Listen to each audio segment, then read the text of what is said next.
morning, Lord, at good morning po sa lahat. Ihanda po natin ang ating puso't isipan para sa gawain natin para sa Panginoon.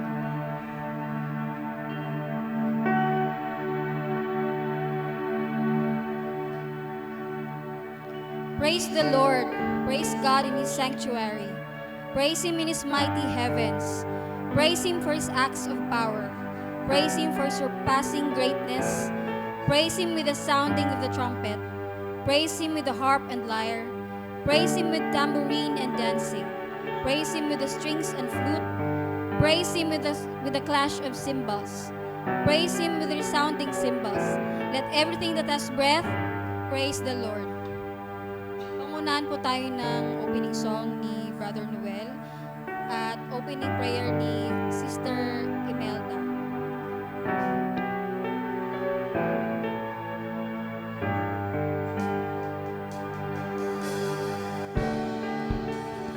Yes, Father God, we worship you today. Maraming salamat po sa araw na to na binigyan nyo kami ng karapatan para sambahin ka. Let's worship you.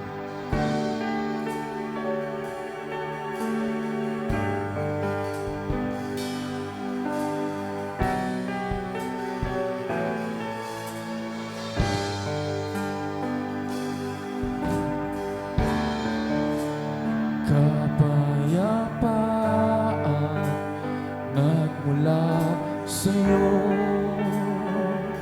isugat kaligayahan.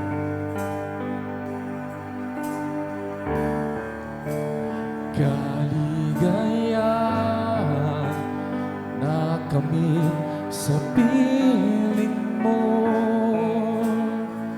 Wala nang hanapin pa. Wala nang hanapin pa. Wala nang naisip pa, kundi mamalagi sa piling mo, aming Ama. Muli pa, kapayapaan ng Panginoon.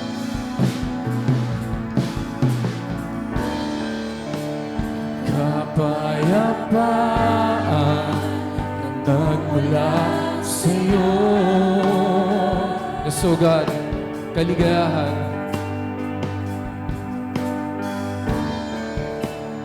Kaligayahan na kami sa piling mo.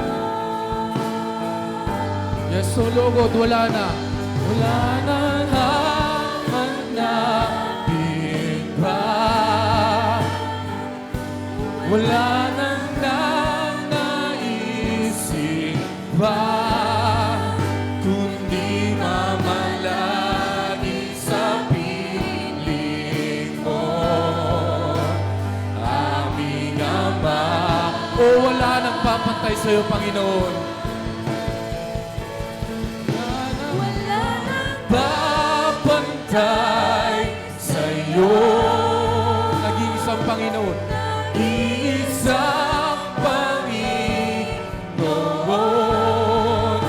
kaya ang naisin ng puso ko sa piling mo.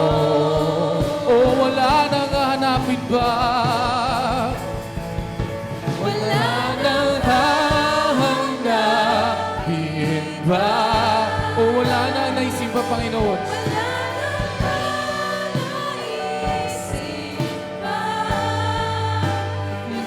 Mamalagi sa piling mo, aming Ama. Oh, wala nang papantay sa'yo.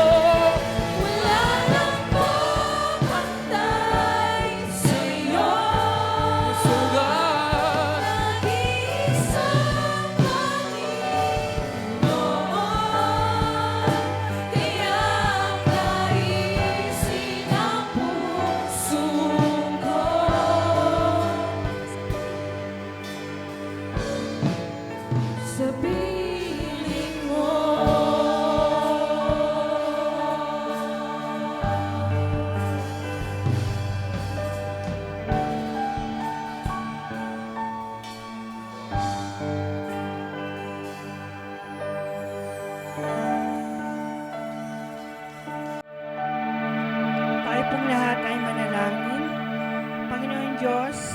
umagang ito.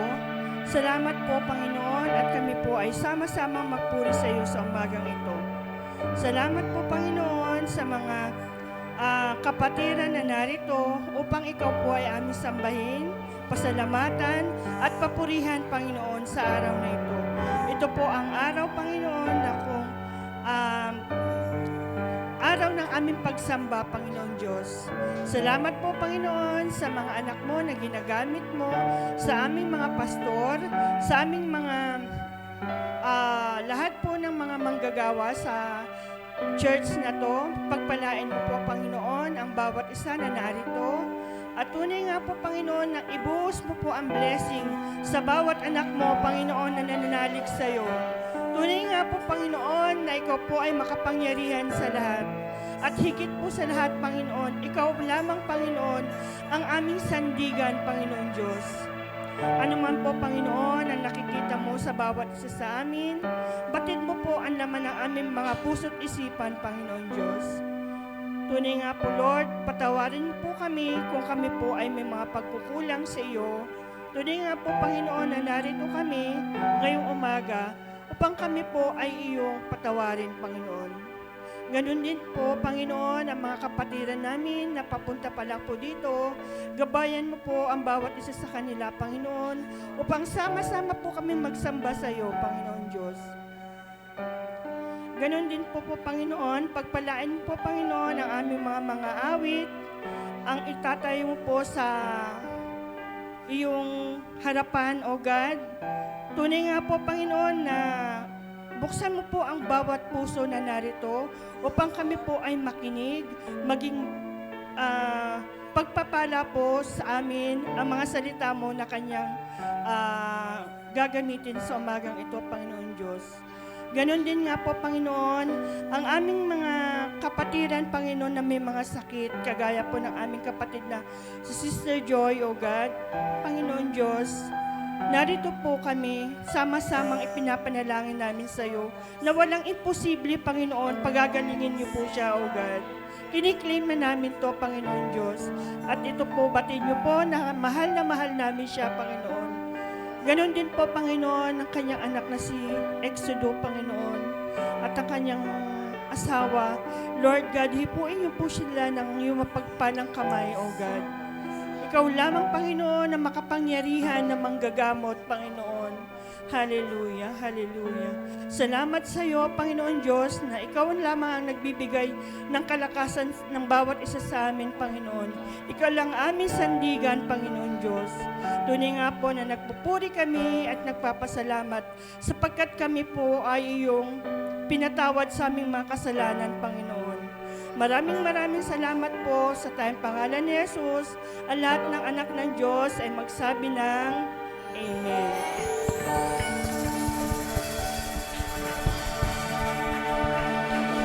Amen. Good morning!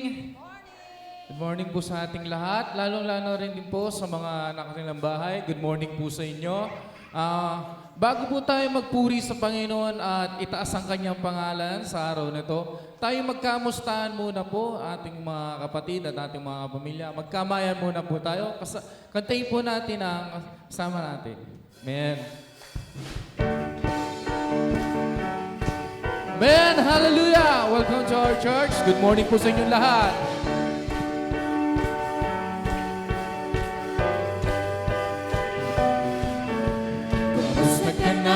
Kamusta ka na?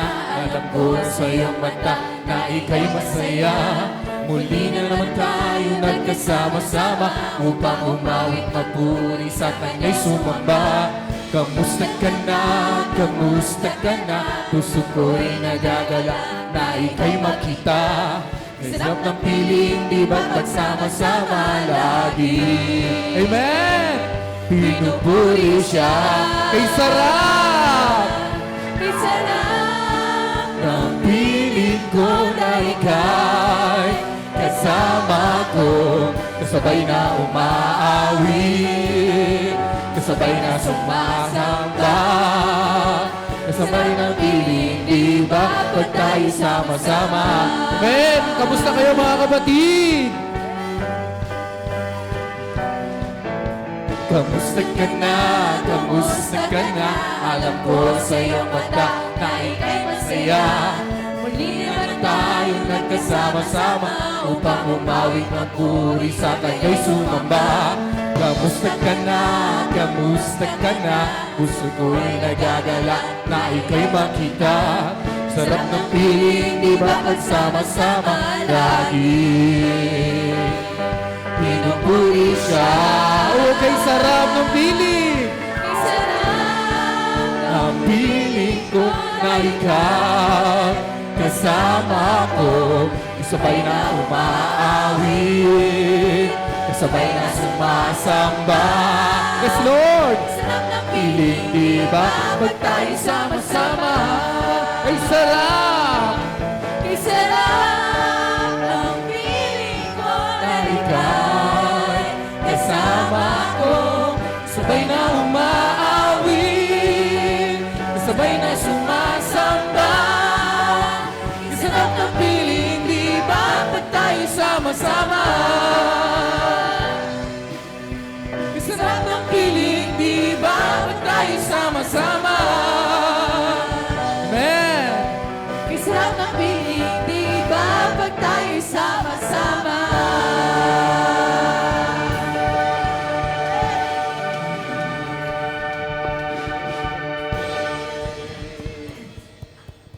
Man, tunay ngang napakasarap ng piling na sumamba sa Panginoon sa araw-araw. Kaya patuloy natin siyang purihin at itaas ang kanyang pangalan because His grace is enough for us. Amen. Amen po ba? Amen. Hallelujah. Amen. We worship you, O God.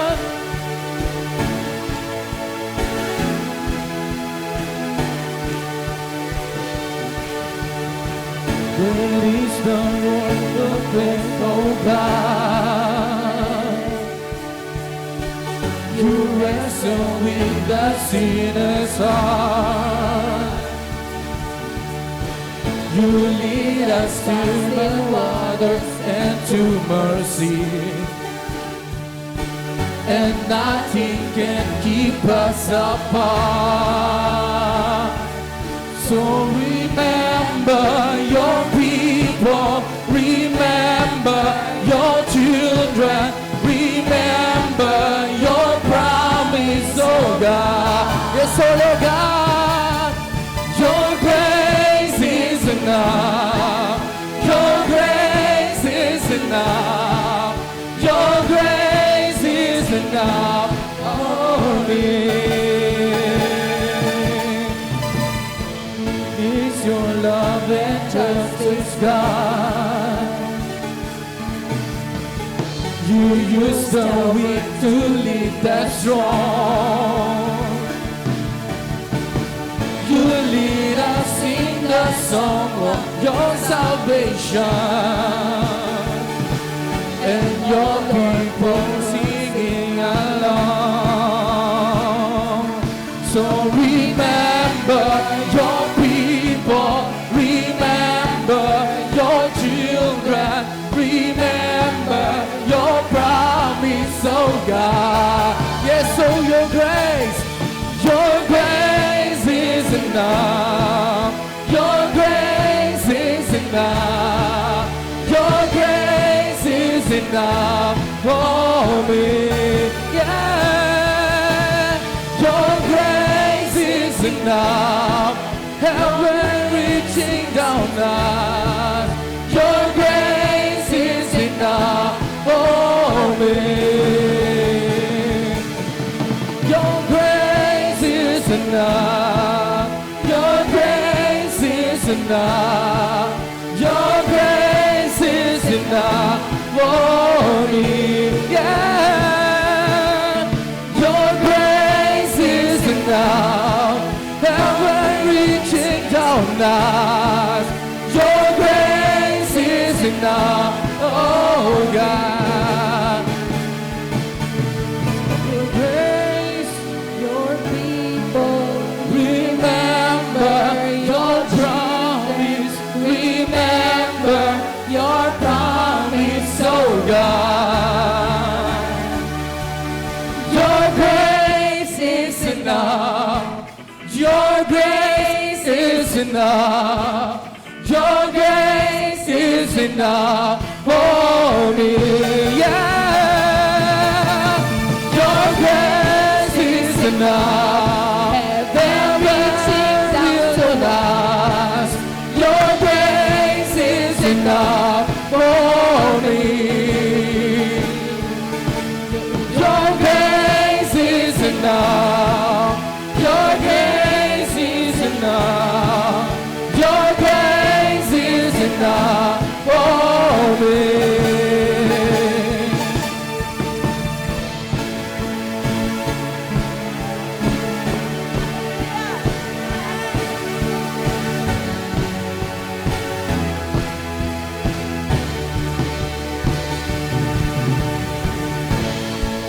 Amen. Hallelujah.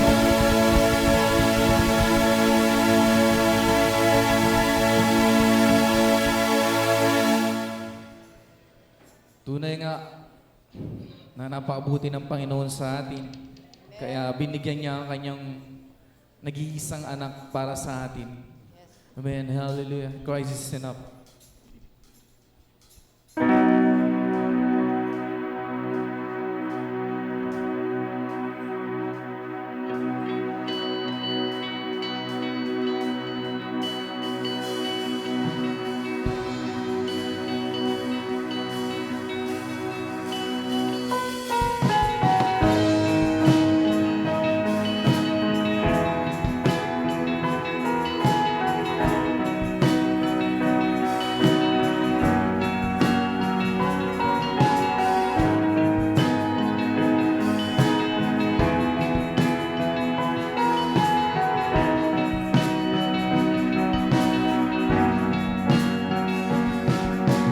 Christ is my reward and all my devotion.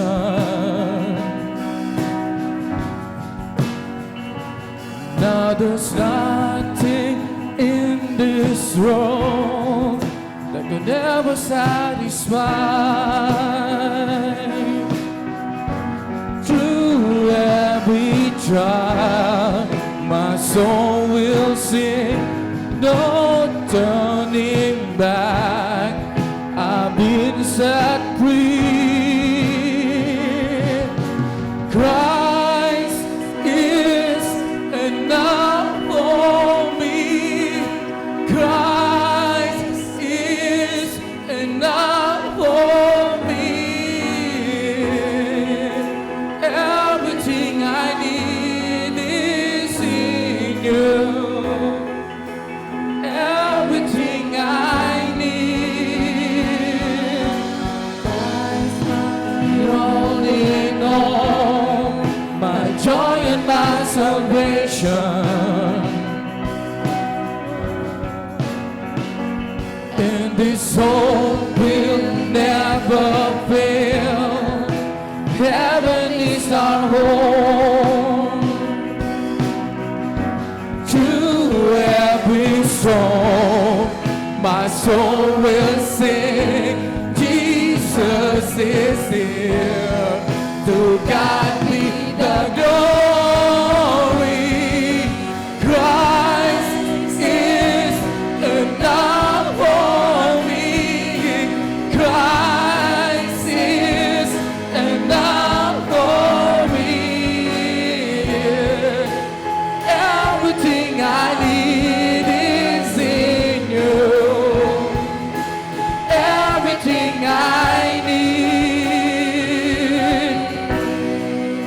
Oh, hallelujah. Oh, we have decided to. I have decided to follow Jesus. No turning back, no turning back. I have decided to follow Jesus. No turning back, no turning back. The cross behind me, the world behind me. No turning back, no turning back.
Father God. We worship you today. Tunay nga, no turning back. Di na kami babalik pa, Panginoon. We will go straight from you, God, sa pamagitan ni Panginoong Jesucristo. Kami maglilingkod sa iyo. Kami sapat. Kayo isa. Ben, hallelujah. Tunay nga ang iyong bugtong na anak at ikaw ay sapat na para sa aming buhay. Hindi magbabago to. Kaya wala nang balikan to, man. We will going straight to you, O God. We will worship you every day, O Lord. Hallelujah. In Jesus' name we pray. Amen and amen.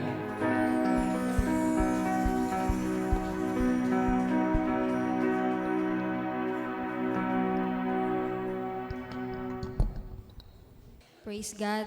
Narako po tayo sa ating mga pasasalamat at testimonies. Kung sino po ay marapat lang po na pumunta po sa harapan.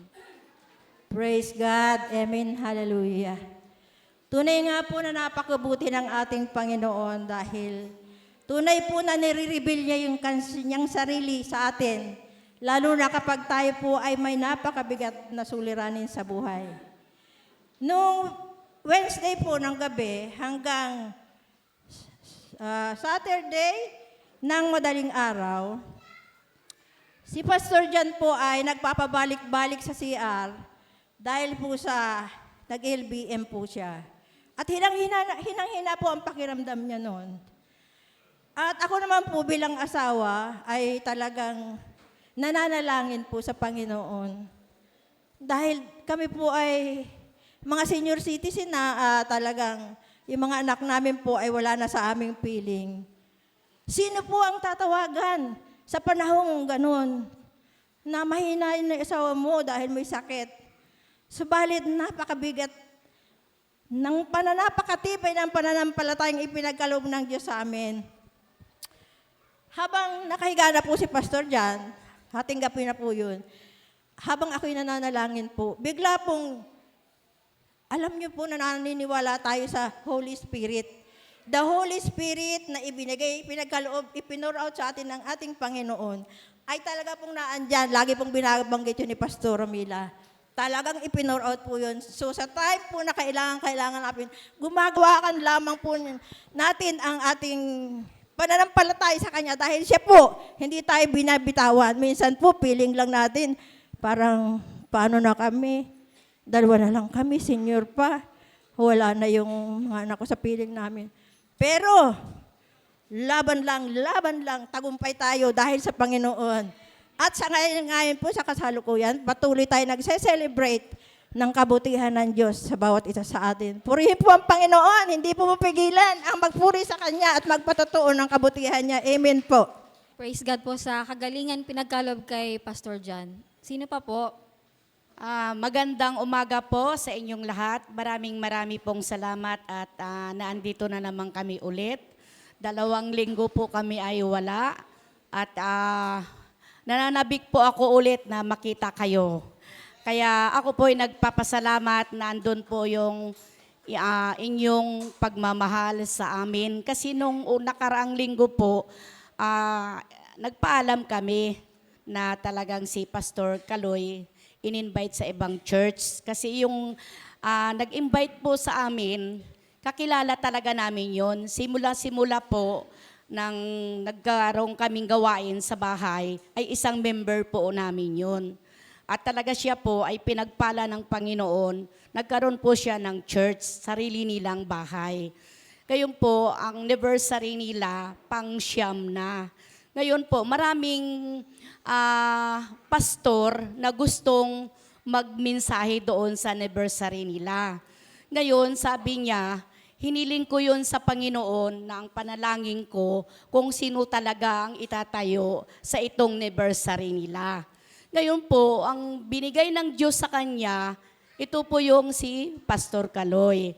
Ngayon po, nagulat kami nung nag-message siya sa akin na ano daw po si Pastor, ay speaker, kaya purihin po ang Panginoon na talaga po ay hinalaan siya ng Panginoon para doon. Ngayon po, andoon yung pagkita-kita namin, talagang welcome na welcome kami, tsaka talagang napakabait ng Panginoon. Kasi mga maliliit pa yung mga anak niya, Ngayon po may mga anak na rin nung nagkita-kita. Kaya ako po'y nagpapasalamat sa Panginoon, hindi man lang kami sinabi na dito na kayo o ganun. Basta ang sabi niya lang kung saan kaming loobin ng Panginoon na magpatuloy at ginagamit si Pastor, ay kami ay tanggap namin.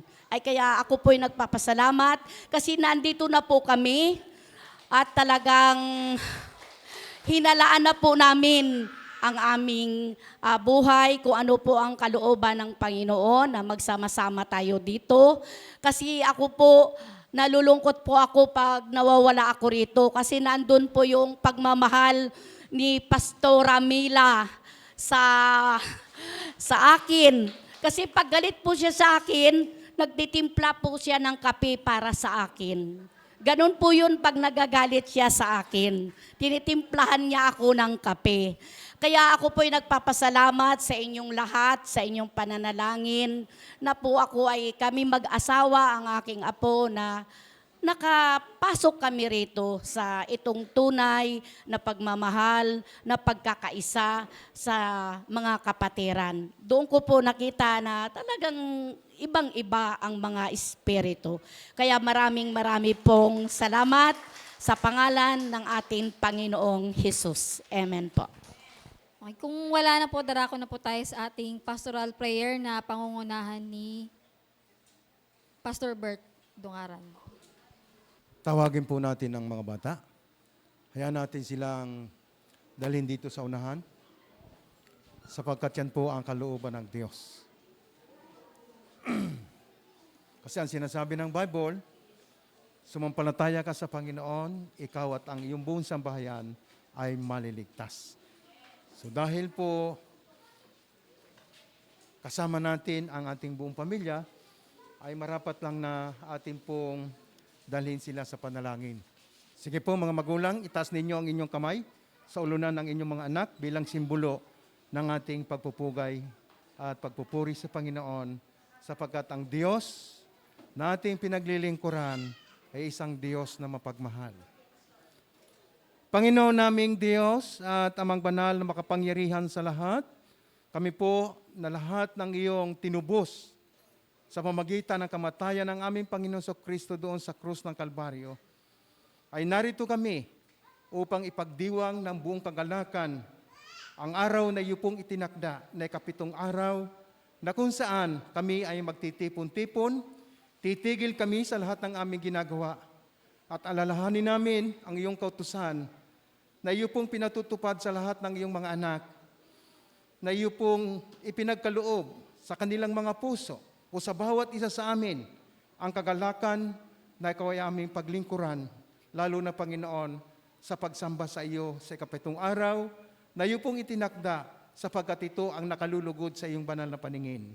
Kaya naman aming Amang Banal, sa pagkakataong ito, ay hinahayaan po namin ang iyong walang hanggang kapangyarihan sa pamagitan ng iyong banal na Espiritu Santo na saliksikin ang puso ng bawat isa na narito ngayong umaga, na anumang makita niyong karumihan, nahahadlang sa pagkilos ng iyong walang hanggang kapangyarihan sapagkat ikaw ang Diyos na napakabanal, isang Diyos na hindi namin kayang tingnan ng iyong kabanalan sapagkat mamamatay kami. Yun po ang sinasabi ng aklat ng kautusan. Na sinabi mo kay Moses, hindi mo makikita ang aking mukha sapagkat sinong makakita nito ay mamamatay. At salamat Panginoon sapagkat binigyan mo kami ng pagkakataon na kami ay makapaglingkod sa iyo ng ayon sa iyong banal na kalooban. At salamat sa paglilinis na ginawa po ninyo sa bawat isa na narito ngayon sapagkat inaamin namin ng bawat isa sa amin ay mayroong kanya-kanyang kahinaan na nagiging dahilan kung bakit kami nagkakasala laban sa iyo. Subalit napakasagana ng iyong pag-ibig sa amin. Ayaw mo kaming malayo sa iyong piling. At sinabi po ninyo, ipahayag ng inyong mga labi na kayo nagkasala laban sa akin. Ako ay tapat at banal na patatawarin ko kayo, lilinisin ko kayo, at tuturuan ko kayo na makapamuhay ayon sa aking kalooban, sabi ng Panginoon. Salamat po sa mga pangako mong inyo na ngayon ay inaangkin namin ng bawat isa na narito ngayong umaga na sa kanilang tahanan. Kami po ay katanggap-tanggap na sa iyong banal na harapan upang ikaw ay aming papurihan, pasalamatan, luwalhatiin sa iyong kabutihan na ginagawa po ninyo sa bawat saglit ng aming buhay. Ngayon naman po ay idinudulog namin sa iyo ang aming mga anak na sila po ang susunod na saling lahi na maglilingkod sa inyo, na ang iglesyang ito, O Diyos, ay nagtuturo na ang mga salita mo, O Diyos, ay huwag nilang malimutan sa pamagitan ng pagtuturo ng mga Sunday School teachers, O Diyos, na ang mga batang ito, pagkaluban mo sila ng mga karunungan at katalinuhan na kaiba sa sanlibutan ito na nagmumula sa iyo, katulad ng ipinagkaloob mo kay Haring Solomon. Dalangin ko, Panginoon, ng mga batang ito. Ilayo mo sila sa lahat ng uri ng anumang karamdaman na umiiral sa mundong ito. Kundi bagkus, ilayo mo sila at pagkalooban mo sila, Panginoon, ng sapat na karunungan upang maiwasan ang lahat ng uri na nangyayari sa sanlibutan ito na sa panahon namin ngayon ay laganap ang sakit at karamdaman. Subalit nangako ka, O Diyos, naiingatan mo ang bawat isa sa amin sapagkat ikaw ang Diyos ng pag-ibig na ayaw mong makita na ang iyong mga anak ay nagdurusa dahil sa kapabayaan ng kanilang mga magulang. Subalit, narito ang lahat ng ito, O Diyos, na mga magulang na siyang kinilos mo ang kanilang puso upang makasama namin sa araw na ito sa pagsamba sa iyo. At mula sa iyong mga salita, nadadalhin na yung lingkod, si Pastor John, na binigay mo sa kanya ang knowledge and wisdom, Panginoon, upang ang mensaheng ito na ipaabot mo sa bawat isa na narito ngayon at nasa kanilang tahanan, ay mapakinggan namin, Panginoon, ang mabuting balita na nagmumula sa iyo, sapagkat ito ang kailangan namin samantalang kami ay naglalakbay sa mundong ito. Katagpuin po ninyo ang bawat isa ng mga pangangailangan at binubuksan namin ang aming mga puso't isipan na lahat ng sisidlan ng pagpapala ng aming buhay ay tugunin po ninyo at katagpuin mula sa mensaheng ito na aming pong marinig sa araw na ito ng aming pagsamba sa iyo. Salamat, Panginoon, at inaangkin namin ang tagumpay na nagmumula sa iyo at ang pagpapala na gagawin mo sa lahat ng iyong mga anak na narito ngayong umaga. Hinihiling namin ito na may pagpupuri at pagpasalamat sa pangalan po ni Kristo Jesus. Amen. Tayo po ay manatiling tumayo sa pagbasa ng kanyang salita. Ang ating pong text ay matatagpuan sa 1 Timothy chapter 6, verses 6 to 10, at sa Hebrews chapter 13, verses 5 to 6. 1 Timothy chapter 6, verse 6 to 10. But godliness with contentment is great gain, for we brought nothing into the world, and we can take nothing out of it. But if we have food and clothing, we will be content with that.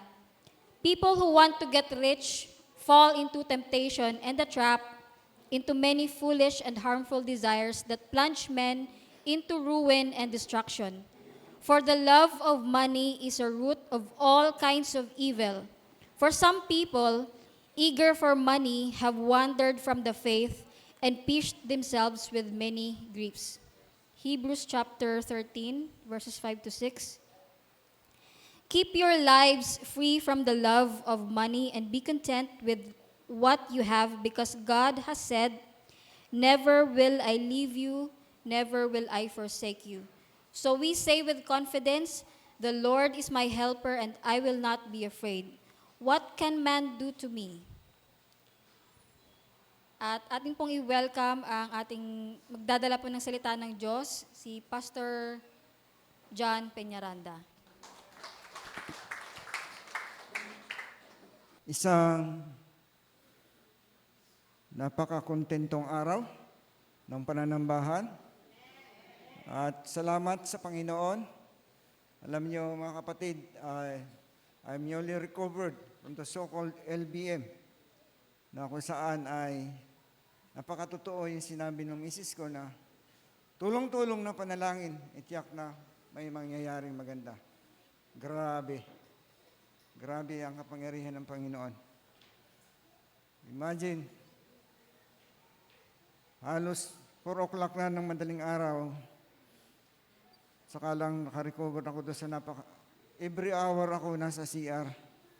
Talaga namang walang tulog halos, tulog manok lang. Pero sa biyaya ng Panginoon, nakadalo pa kami kahapon at nakapagdamo kami diyan sa labas. Kanya lang, napansin isang kabataan na, Pastor, naumutla ka yata. Pero ang totoo nun, talagang kung papahintulutan ko yung katawan ko na ihiga, pwedeng humiga. Kaya nga lang, sabi ko sa Panginoon, mayroon akong responsibility sa iyo, Lord, bukas. Gusto ko, alisin mo yung hadlang na ito para sa ganun. Magamit mo ang buhay kong ito effectively sa gawain ipinagkatiwala mo sa akin. At praise God, nandito po ako, gaya na sinasabi rin ni Pastora Nila, pinalakas ako ng Panginoon. Napakabuti ng Panginoon. Hallelujah. Hallelujah. Talaga naman, nakakaiyak sa galak ang ginagawa ng Diyos sa buhay natin. Wala tayong ibang masasabi kundi ang purihin at pasalamatan natin ang Diyos sa lahat ng ginagawa niya sa atin. Ano po? Dahil sa kanyang kabutihan, tayo ay laging nandito, nananatili tayo sa ating pananampalataya sa Kanya sapagkat yun ang gusto ng Panginoon na tayo ay manatili sa Kanya at makontento sa buhay na ibinigay niya sa atin. Ano po? Kaya purihin natin ang Panginoon. So ngayong umaga po, malungkot mang sabihin na sa tuwing tatayo ako rito, umaatake talaga yung sikaba. Pero praise God. I'm always asking the Lord na, Lord, pangunahan mo po ako sa lahat ng gagawin ko. Para magampanan ko ang mga gawain ito na pinagkatiwala mo sa akin. Kaya mga kapatid ko sa Panginoon, ipagpasensya nyo na, manuman. At salamat kapatid doon sa pagkakabasa mo ng teksto. At basahin ko lang po yung ilang pangunahing talata na ating medyo bibigyan ng saysay sa ating mga buhay doon sa verse 6 at saka yung 10. Sabi rito, in 1 Timothy chapter 6 verse 6 and then 10, saka doon sa Hebrews 13 verse 5 and 6, sabi rito sa Diglot translation ng Bible, kung sa bagay, daig pa ng taong namumuhay ng banal at kontento na sa kalagayan ang mayaman. Doon sabi sa verse 10, sapagkat ang pag-ibig sa salapi ang siyang ugat ng lahat ng kasamaan, ang sobrang paghahangad ng salapi ang nagtutulak sa iba na tumalikod sa pananampalataya at nagdudulot ng maraming paghihinagpis sa buhay nila. Doon sa Hebrews 13:5, sabi rito, ay ganito, iwasan ninyo ang pagiging sakim sa salapi. Maging kontento kayo sa anumang nasa inyo. Sapagkat sabi ng Diyos, hindi ko kayo iiwan o pababayaan man. Purihin ang Diyos sa kanyang salita. Tayo po ay saglit manalangin. Hallelujah. Oh, hallelujah, Jesus. Dakilang Ama at Diyos makapangyarihan sa lahat. Maraming salamat po sa pagkakataong pinagkaloob mo sa amin na kami ay sasamba sa inyo sa espiritu at katotohanan, gayon din upang aming pag-aralan, pagbulay-bulay ng iyong mga salita, gaya ng inyong iniutos sa amin sa Joshua 1:8. Kaya Panginoon, ako po ay nagpapakumbaba sa iyong banal na harapan, nagpapasiyasat. At kung mayroon ka po nakikitang karumihan na siyang sagabal sa aking paglilingkod sa inyo at sa paghahayag ng iyong mga salita sa magang ito, ay pakalinisin po ninyo ako at gawin mong karapat-dapat na ang buhay kong ito ay daluyan ng iyong mga salita. Pangunahan po ninyo ako ng Santong Espiritu, sapagkat sa sarili ko po, walang-wala akong kakayanan, walang-wala akong kaalaman. Kung kaya ikaw po ang kumilos sa buhay ko, lahat po ng babanggitin ko na nagmumula sa iyong mga salita, ito na nga po na magtumimo sa puso't isip namin at makapumuhay kami ayon doon sa nais mo. Ikaw lamang, O Diyos, ang aking inaasahan at pinagkakatiwalaan ng buhay kong ito. Gamitin mo lang po ang buhay kong ito upang aking mabigyan ng karangalan sa paglilingkod na ito. Ako'y umaasa, nananampalataya ako na sasamahan mo po ako sa gawain ito na pinagkatiwala mo sa akin. Purihin ka, Ama, at maraming salamat po sa pangalan ni Kristo Jesus. Amen at amen. Purihin po ang Panginoon. Tayo po ay nasa pangatlong linggo ng ating pag-aaral patungkol po doon sa the pursuit at po sa series na The Pursuit of Contentment. Ano po? Yun po yung ating pag-aaralan ngayong maga. At ano po ba ang ating bibigyan dito ng pansin sa ating pag-aaral ng salita ng Panginoon sa ating natunghayan ngayong umaga? Dito po, napakinggan na rin po natin ang pakahulugan patungkol sa salita na pursuit. Ang sabi rito sa mga dalubhasa na pinagkulang ko ng kanilang pakahulugan, pursuit is the act of pursuing something or somebody or something that you spend your time. Ito po ay ayon po doon kay Mr. Oxford na nagpakahulugan po doon. Doon naman po sa isang pinagkunan ko, medyo simple lang po ang kanyang pakahulugan dito. Kay Thesaurus Bible po ito. Ang sabi ron, pursuit is the act of following. O sa ating lokal na salita ay porsige o magporsige o magpatuloy. Ano po? Ang salitang porsige ay natutunan ko ito sa tatay ko. Porsigihin mo ang sarili mo sa pag-aaral. Yun ang sabi niya sa akin nung bata pa ako. So, yung porsige ay to pursue or ipagpatuloy ang ating mga mithiin sa buhay. At yung pong isa ay yung contentment. Ang sabi rito, doon sa Bible Dictionary, the quality or state of being contented. Yun po ang banggit doon. Ibig lang sabihin, contento tayo or may kasiyahan sa kalagayan o katayuan sa buhay. Wala lang tayong hahanapin pa. Yan po ang sinasabi. Pag kontento ka sa buhay, wala ka nang hahanapin pa. Yan po.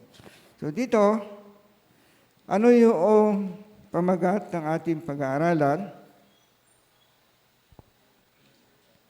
Dito, ang pamagat natin dito ay the pursuit of contentment in serving the Lord or serving God. Then, ang theme natin dito, how can we truly pursue contentment in serving God?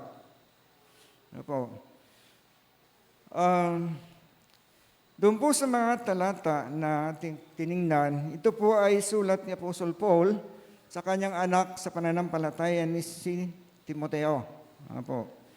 At si Timoteo po ay sinulatan niya na kung saan si Timoteo ay nasa gitna ng paglilingkod niya sa Panginoon na kung saan may mga tagapagturo na dapat na maiwasan sapagkat meron silang mga maling itinuturo ng mga panahong iyon. Ano po?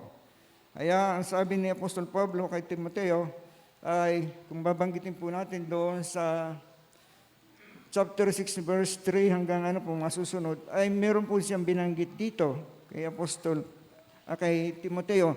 Ang sabi niya rito, Kung may nagtuturo man ng salungat dito at hindi naayon sa tamang turo ng ating Panginoong Hesukristo at magturo tungkol sa pagsunod sa Diyos. Verse 4, ang taong ito'y mayabang pero wala namang nalalaman. Gusto lang niyang makipagtalo na nauwi lamang sa inggitan, alitan, paninira, pambibintang. Hindi ko na po babasahin lahat. At yun po ang nararanasan ni Timoteo sa kanyang paglilingkod doon sa kanilang church. Ano po. At dito, unang-unang banggitin ko na po, doon sa ating paksa na yan, o sa talata nating pag-aralan, ay one thing na we must avoid in serving the Lord, which is binanggit doon sa 1 Timothy 6 and 10, verse 10. Ang sabi, avoid loving money. Then doon po sa Hebrews chapter 13 verse 5. Iwasan natin ang makapera. Ano po? So dito, mga kapatid ko sa Panginoon, sa ating pag-aaral na ito, alam niyo po ba yung sinasabing yung bawat isa sa atin ay mayroong pangangailangan at mayroong gusto. Naniniwala po kayo? Yung may gusto at kailangan. Ang sabi rin, may pagkakaiba raw po ang kailangan at ang gusto natin. At kapag meron tayo ng lahat ng ating pangangailangan, ano po? Ibig sabihin, kung tayo ay mayroon lahat ng kinakailangan natin sa buhay, may pagkain, may pananamit, may tahanan. Ibig lang sabihin, you have enough in your life. Mayroon na kayong kasapatan sa inyong mga buhay. Yan po ang sinasabing, you have enough. Pero sa kabila ng meron tayong pangangailangan natin yan, sapat tayo doon sa pangangailangan yan, may mga tao pa rin na minsan ay nangangamba at nadidiscontento sa kanilang kalagayan sa buhay at kadalasan ay nahulog pa sa mga tukso at mga mabibigat na suliranin sa kanilang mga buhay. Alam niyo po, si Apostle Paul, sa panahon din natin ito, pwede natin sabihin, tularan natin si Apostle Paul sa kanyang pamumuhay. Na marunong tayong pumili ng paano tayo makontento nang wala ang lahat ng bagay sa ating buhay. Kung baga, meron na tayong pagkain, meron na tayong pananamit, at hindi na tayo dapat nadadala pa ng mga ibang bagay na makamundo. Ano po? Na kung saan, yung mga bagay dito sa mundong ito, hindi naman lahat, pero marami, ay nagiging daan lamang upang tayo ay nasasabi natin, tayo po ay nahuhulog sa tukso at napapahamak po ang ating kabuhayan o ang ating buhay mismo. Ano po? Kaya minsan, ang isang tao, dahil sa pagnanasa ng iba pang bagay, ay hindi nagtatagumpay at kadalasan napapahamak ang kanyang buhay. Ano po? Ngayon, dito, sa ating pag-aaral na ito, sa text na ating binasa, particular po, didiretso natin yung verse 6 hanggang 10, nagtuturo ito sa atin kung paano tayo magpatuloy sa paglilingkod sa Diyos na tayo nakukontento kung ano yung meron tayo. Kaya nga sabi doon sa verse 6, but godliness with contentment is a great gain. Ano po? Ang pangungusap na ito na binanggit ni Apostle Paul ay isang susing talata o isang susing salita sa ating spiritual na paglago at physical nating pagtatagumpay sa buhay. Ngayon, kung ito yung magiging susi sa ating pagtatagumpay sa buhay, dun sa mga passage na yan nating pag-aaralan, ay dalawang bagay po ang ating bibigyan ng pansin dito na kung saan una ay seek God, honor, and make Him a center of our desires. Ano po? Ano ba yung desire natin sa buhay? In Matthew chapter 6 verse 33, sinabi ng Panginoon, in Matthew 6:33, but seek first His kingdom and His righteousness, and all these things will be added to you as well. Ang buntot na salita, and be contented with what God is doing in our lives. Ang sabi nga ni Apostle Paul doon sa Philippians chapter 4, verse 11 to 13, ang sabi, I'm not saying this because I am in need, for I have learned to be content whatever the circumstances. In verse 12, I know what is to be in need, and I know what is it to be in need, and I know what is to have plenty. I have learned the secret of being content in any and every situation, whether well-fed or hungry, whether living in plenty or in want. Verse 13, ang sabi niya rito, ito yung kanyang pinakadiwa, I can do all things through Him who gives me strength. Alam niyo po ba, sa kabila ng mga nakakainganyong mga pamamaraan na sinasabi ng Panginoon sa mga mananampalataya sa Kristiyano, ay ganito po. Marami pa rin ang nainganyo at naniniwala na money brings happiness. Sa Kristiyano, hindi mag-agree yun. Pero sa mga makamundong tao, ang kaligayahan nila ay sa pera. But, ang sabi ng Panginoon, huwag tayong kumuha ng saya sa salapi. Sabi nga, marami pa rin ang naniniwala na money brings happiness. Na kung saan, kung sino pa yung mayayaman na, siya pa rin ang nagnanais o naghahangat pa, mas marami pang pera. Na kung saan, ang ending nito, sila ngayon ay nahihirati sa lahat ng uri ng kasamaan at nawawasak ang kanilang pamumuhay. Kaya ang sabi nga doon sa verse 10, for the love of money is a root of all kinds of evil. Na kung saan, some people eager for money have wandered from the faith and purged themselves with many griefs. Ngayon po, kung gusto natin na mamuhay para po sa paglilingkod, na kontento tayo sa buhay na ito sa Panginoon. Ano pong sabi doon sa seek God, honor, and make Him a center of our desire? Sabi rito, ang kailangan natin unang-una, to keep away from love of money, unang-una,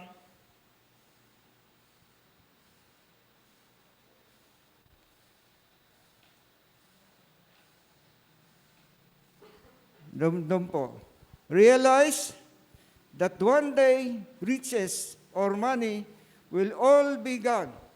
Bakit po sinabi ng kasulatan nito? Kasi po, dapat nating maintindihan na isang araw, napakaraming pera ng tao, pero sa araw ding yan, maaring mawala yan. Sapagkat, yun yung sinasabi ng salita ng Panginoon. And 1 Timothy chapter 6 verse 7, ang sabi rito, ang wika ni Apostle Paul, ituro mo sa mga kapatid ang mga tuntuning ito upang walang masabing masama laban sa kanila. Ano ang sabi ron? Ay, sorry po. 5 pala yun. Sorry po. Kaya mali.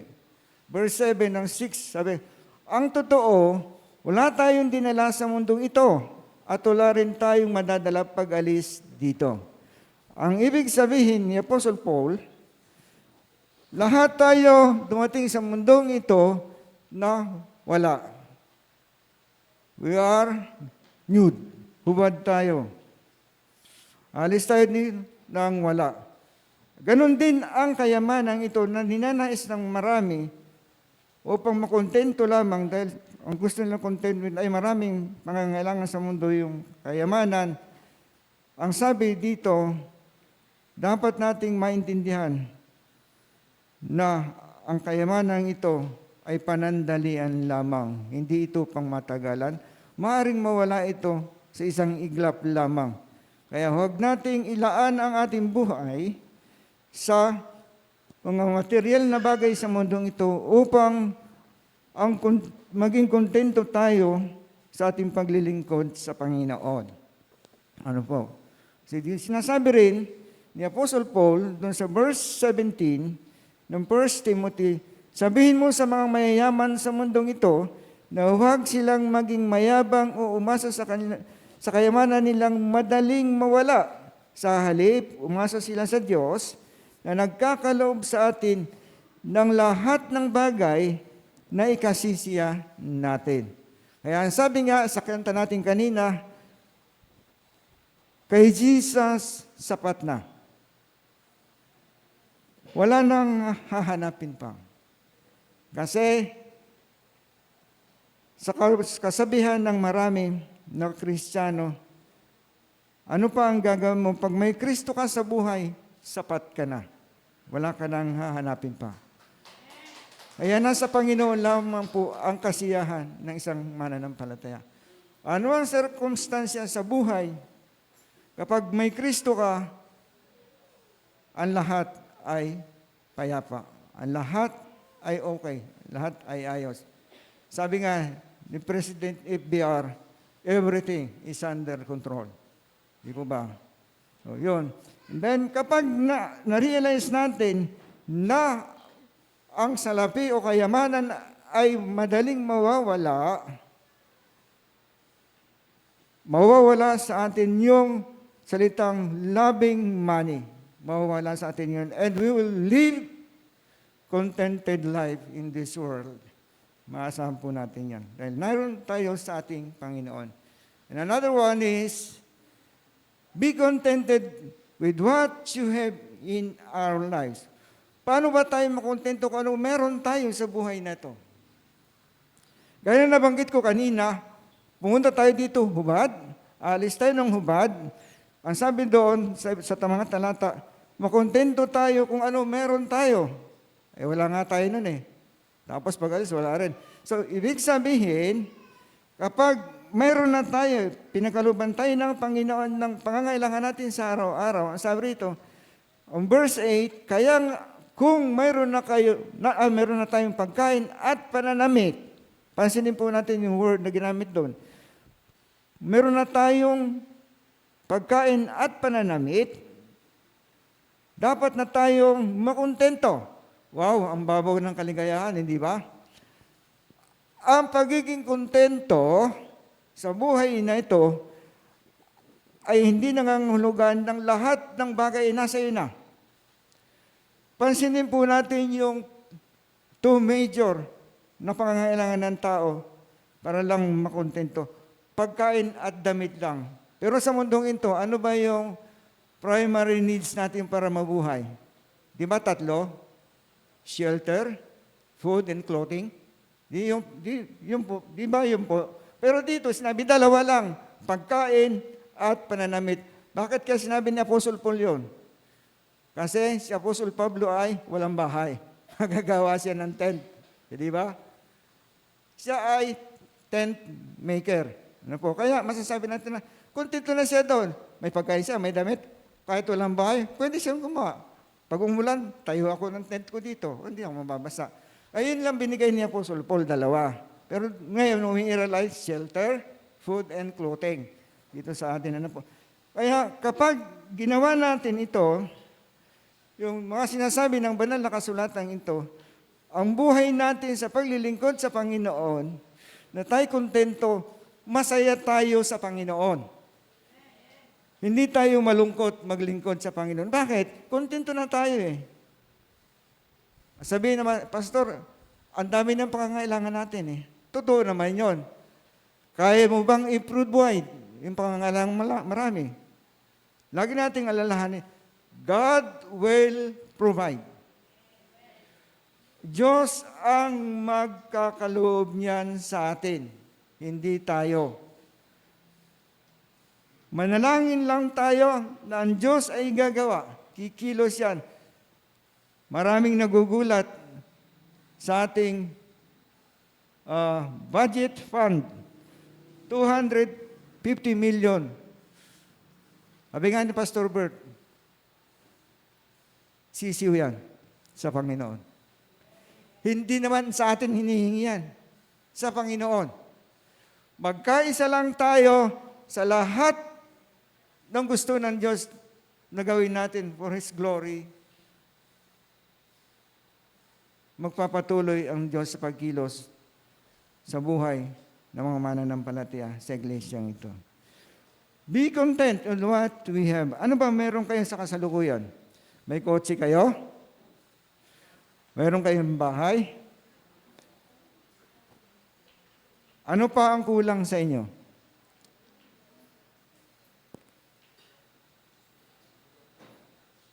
Meron na kayong memorial service. Pag kayo na pinag-uusapan, nalulungkot ang mukha ninyo. Malungkot man banggitin, malungkot man isipin, pero yon ang katotohanan. Maniwala kayo sa hindi. Bakit kasali sa buhay ang memorial? Ay, memorial, memory.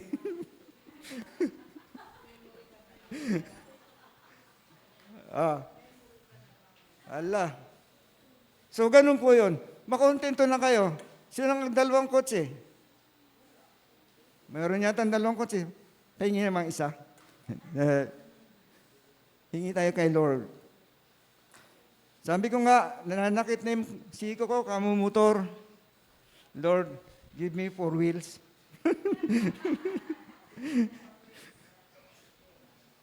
Hindi yung joke. Totoo yun. I want 4 wheels. At balak kong bumili sa kalooban ng Panginoon. Balak lang yon. So, ganun yon. So, alam ng Panginoon ang pangangailangan natin. Pag pupunta kami rito ng umuulan, sabi ko sa misis ko, sana may bubong. Amen. Purihin ang Panginoon. Kontento na kami. May 2 wheels kami. At least, nakakarating kami dito, nakakauwi kami safe and sound sa church. Then, pangatlo, be contented with what you have. Pangatlo, monitor or suriin natin o bantayan natin what you are willing to do to get more money. Ito ang medyo ating usisaing maigi sa buhay natin. Monitor or suriin o bantayan what you are willing to do to get more money.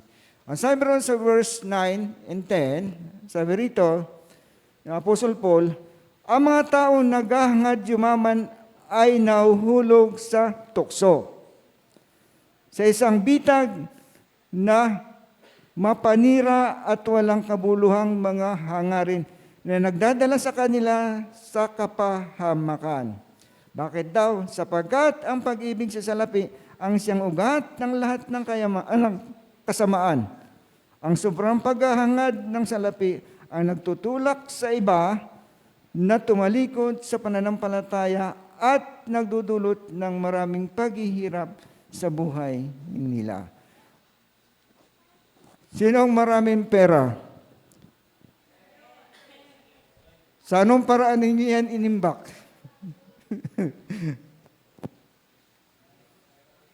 Dapat maingat tayo kung paano tayo mag-impok ng salapi. Baka 5-6 yan. Kami ni Pastor ay produkto ng 5-6 sa pagpapaaral. Pero, never kami nagpautang ng 5-6. Nangutang kami sa 5-6. Pero hindi namin ginamit sa masama. And then, nandyan ngayon, malinaw pa sa sikat ng araw, ang pinagpagura namin ni Pastor, o magitan ng utang, ay nagbunga po ng maganda. Yun ang pagmamalaki namin sa Panginoon. Nangutang kami, nagbayad kami, at kami ngayon ay nag-harvest mula sa bunga noong utang. Ang kapamaraanan natin ng pag-imbok ng salapi ay dapat nating mabantayan, baka ito yung hindi gusto ng Diyos na pamamaraan natin. Huwag tayong mag-impok ng salapi na galing sa hindi magandang pamamaraan. Impukin natin ang salapi natin na galing sa ating Panginoon sa paraan na wasto ang paggamit natin. Hindi sa pamamaraan na tayo ay may inargabyado o meron tayong napinsalang buhay para lang makaipon. The monitor what you are willing to do to get more money. Hindi naman po masama mag-impok ng salapi. Dapat walang manunumbat sa inyo. Ay, yumaman naman yan kasi ganito ang ginawa niyan. Yan ang masakit doon. So, kinakailangan natin, i-monitor nating mainam ang pag-impok natin ng salapi. Kasi may binanggit yan si Apostle Paul. At ito rin ang dapat nating matutunan sa Panginoon. Love people more than money. Sinong merong attitude na ganito? Mas mahal pa ang ibang tao kaysa sa hawak-hawak niyang salapi. Bihira ang tawang ganyan. Sa probinsya po namin, meron kaming medyo malayo ng kamag-anak lola. Siya po ay, pagka minsan ay may negosyo, na alam niyo yung pilipit, minsan ko na nagamit, pilipit. Nung araw ang pilipit, almost 2 dangaw. Tulo ka dangaw sa Bisaya. Ang haba ng pilipit. Gagawa siya ng 20 piraso ng halaga nito ay magkano pa binta ni lola namin na yun? 3 centavos yata ang isa. Sa paglalako niya sa daan, masasalubong niya yung kumare niya. Sabi ng kumare, Mare, anong tinda mo? Ay, are, pilipit. Ay, tama-tama ikay sa mga apo ko, pasalubong. Sabi ng kumare. Eh di, sabi ng lola, o sige ika, ilan ang bibilhin mo? Ay, isa lang ika. Ilan ba yung apo mo? 4 yung apo ko, ito lang ang pera ko eh. Ang sabi ng matanda, negosyante, ng pilipit, ito yung binili mo, 1 piraso. Para doon sa 3 mong apo, na hindi mo nabili, ito niya para doon sa kanya. Doon sa 3 pang apo. Ay, inaan niyang manugang ko eh, may ginagawa, gutom yung pagdating ko. Hanggang sa, ang ending, 1 binili sa kanya, ang naipamigay niya, 5. Kaya, iniisip ko, ba't ganon yung lola? Sa halip na kumita sa kanyang negosyo, nakakapiraso, sobra pa sa pagkalugi. Bakit kanyo? 1 binili sa iyo, 5 pa yung, bali na idagdag mo.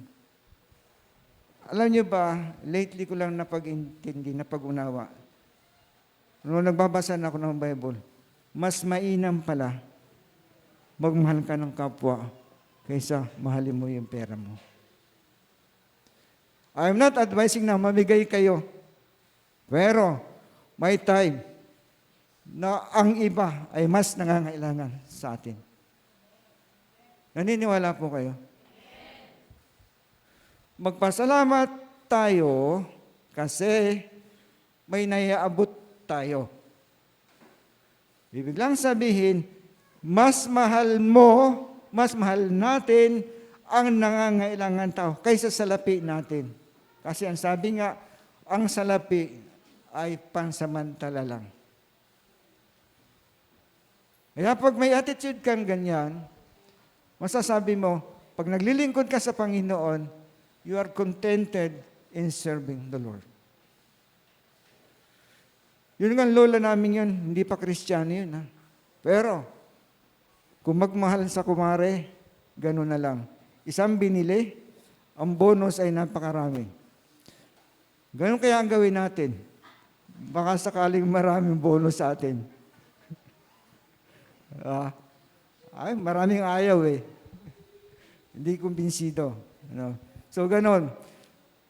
Love people more than money. Ang sabi doon sa verse, at chapter 6, verse 11, sabi rito ni Apostle Paul, ngunit ikaw, bilang lingkod ng Diyos, iwasan mo ang mga bagay na iyan. Ano yun? Yung nabanggit sa verse 10. Sabi ron, iwasan mo ang mga bagay na iyan. In verse 10 yun, sikapin mong mamuhay ng matuwid, banal, may matibay na pananampalataya, mapagmahal, mapagtiis, at mabait sa kapwa. Wow! Ang galing. Di ba? So, dito, naisip ko tuloy, yung lola namin malayong kamag-anak, malamang nasa langit. Bakit kanyo? Nakita sa kanya yung sinabi rito sa verse 11 Ang sabi ron ay ganito, sikapin mong mamuhay ng matuwid, banal, may matibay na pananampalataya, mapagmahal, mapagtiis, at mabait sa kapwa. Pero mong bait yun, binilang ka ng isa, ang bonus mo ay sobra-sobra ang binigay. Ano po? Yun yung kinakailangan natin kapag ang hinanap mo ay ang kalooban ng Diyos, respeto mo siya, at gawin mong sentro ng ating pangangailangan sa buhay, panigurado, magbubunga ito ng lahat ng binabanggit natin dito. Love people more than money. And then, panglima, love God's work more than money. Question. How much you love God's work?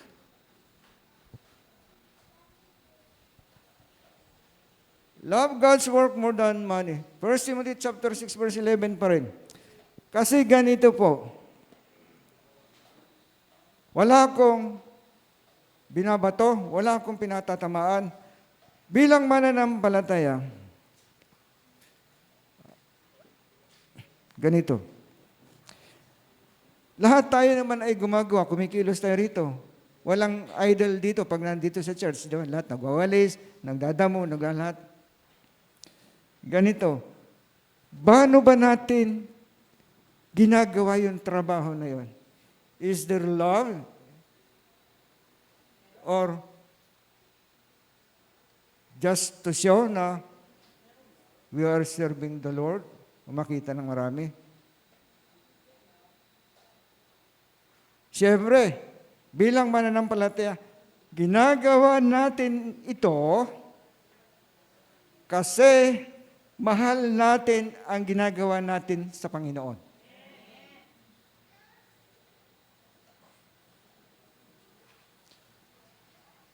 Dati nasa sangandan ako. Bilang deacon doon, diakono, napakarami kong responsibility. Kasi yung church namin doon, church, bookstore, and school. Ako noon, linis ko church, linis ko school. Ano pa ba? Ako lahat. Hanggang rooftop yun nililinis ko yan. May isang tao, sabi niya sa akin, ang dami mo namang ginagawa dyan sa church din. Magkano ba ang sweldo mo riyan? Sabi, wala man akong sweldo doon ba't mo ginagawa yan? Yun ang gusto ng Diyos na gawin ko. Pero kako ito, wala nga akong sweldo, pero may love gift ako. Ang sabi niya, magkano may love gift mo? 300. Dami mong trabaho, 300 ang love gift mo. Sabi sa akin ganun ng tao, ikaw, May ginagawa ka? Wala. Oh, may 300 ka ba? Kadalasan kasi, ang iba, pag naglilingkod ka sa church, sa Panginoon, lugi ka ang pananaw ng iba. Hindi nila alam na pag naglingkod ka sa Panginoon, ang pinaglilingkuran mo ay may-ari ng lahat ng bagay, pinakamayaman. Di ba? Hindi mo dapat ismulin whatever position you have in this church. Meron nga dyan, good morning, Pastor Johnny. Pero masaya ako dun eh. Wow! Nakadikit sa pangalan ko yung ginagawa ko. Di ba? Masaya ako rin. Bakit? Yun eh. Yun ang gusto ng Diyos. Kaysa ron sa, pag wala si Pastor, hindi ka magawalis dyan. Naka-spooting ako. Pag nandiyan si Pastor, walis. Ganon. Hindi ganon. Gawin mo ang gawain ng Panginoon ng may pagmamahal. Alam niyo ba, nabanggit ko na ito kay Pastor, baka yung ginagawa kong ito, hindi ko give. Tanaw, Pastor, last time ko lang nabanggit sa iyo. Baka hindi ito yung gift ko eh. Bakit? Lagi akong kinakabahan. So, alam niyo mga kapatid, gaano man yung ginagawa natin, as long as ginagawa natin ito with love, masaya tayo. Ewan ko lang sa iba. Masaya ba kayo kay Lord? Amen. Yun ang sinasabi ko. And then ito ang lastly. Pinaka-last natin babanggitin doon. Pang-anim ito eh. Be rich in good works. Ito yung nabanggit ko na kanina. Kinakailangan tayo ay mayaman sa mabubuting gawa. Dati hindi ako Kristiyano. Mayaman ako sa mabubuting pagkikisama. That's what I am before. Mabubuting usapan. Ganon. So, dito ang sabi doon sa 1 Timothy 6 verse 18, ang banggit niya dito ni Apostle Paul, sabi rito, turuan mo silang gumawa ng mabuti, maging mayaman sa mabubuting gawa, at mapagbigay at matulungin sa kapwa. Wow! Ano kaya magandang gawin na mabubuting gawa para mayaman ako? Mga kapatid, turuan niyo nga ako ng gagawin kong mabubuti para yumaman naman ako. Kulang pa yung ginagawa kong mabuti. Kaya lang maraming mabubuting gawa para mayaman ako. Alam ko sa inyo, mayaman na kayo. Sa dami ng kabutihang ginawa ninyo, pagpalain kayo ng Panginoon sa inyong ginagawa. Purihin ang Diyos. Hallelujah. Hallelujah. Purihin ka. Dalawa lang po yung ating pag-uusapan. Pangalawa, punto. Maliban sa seek God, honor, and make Him a center of our desire. Pangalawa, be contented and learn to be satisfied with what you have. Kinanta rin natin kanina ito. Napansin nyo? Napansin nyo yung kanta natin? No. Yes. Be contented and learn to be satisfied with what you have. Hebrews 13 verse 5. Ang sabi roon,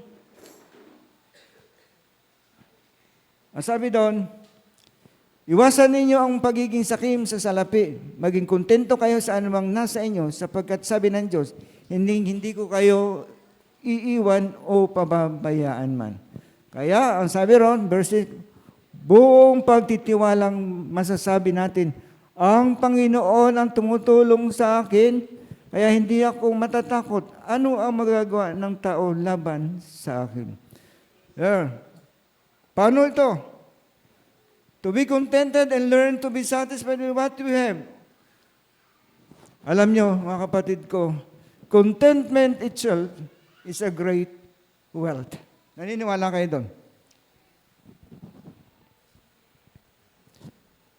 Anak, pakita mo nga yung second point.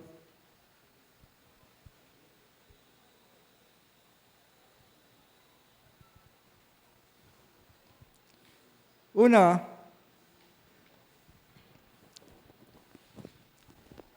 contentment itself is a great wealth. Ang sabi ron sa 1 Timothy chapter 6, verse 6. Ang sabi ron, kung sa bagay, daig pa ng taong namumuhay ng banal at kontento na sa kalagayan ng mayaman. Yun, sabi ron. So dito, ibig lang sabihin, paano ba yun nangyayari sa buhay natin? Dapat, una, para makontento tayo, kasi sinasabing, at matuto tayo masatisfied kung ano meron tayo, ito po, kinuha ko po ito sa Old Testament. No? Una, understand and know, hindi ko mabasa yun doon, maliliit. Understand or know who supplies our needs. Doon sa Exodus, tama ba ko? Exodus chapter 20 verse 17. Paki-plus nga, hindi ko na isulat yun eh. Yung Exodus 20 verse 17. Ito yung dapat, hindi tayo magiging kubitos dito eh. Binabawal ito ng Panginoon. Kapag alam mo, o alam natin, naintindihan natin na ang Diyos ang nagsusupply ng lahat ng ating pangangailangan, hindi papasok sa isip ng isang mananampalataya o tagasunod ng Panginoon ang maging mapag-imbot sa hindi kanyang pinagpaguran. Bakit kamo?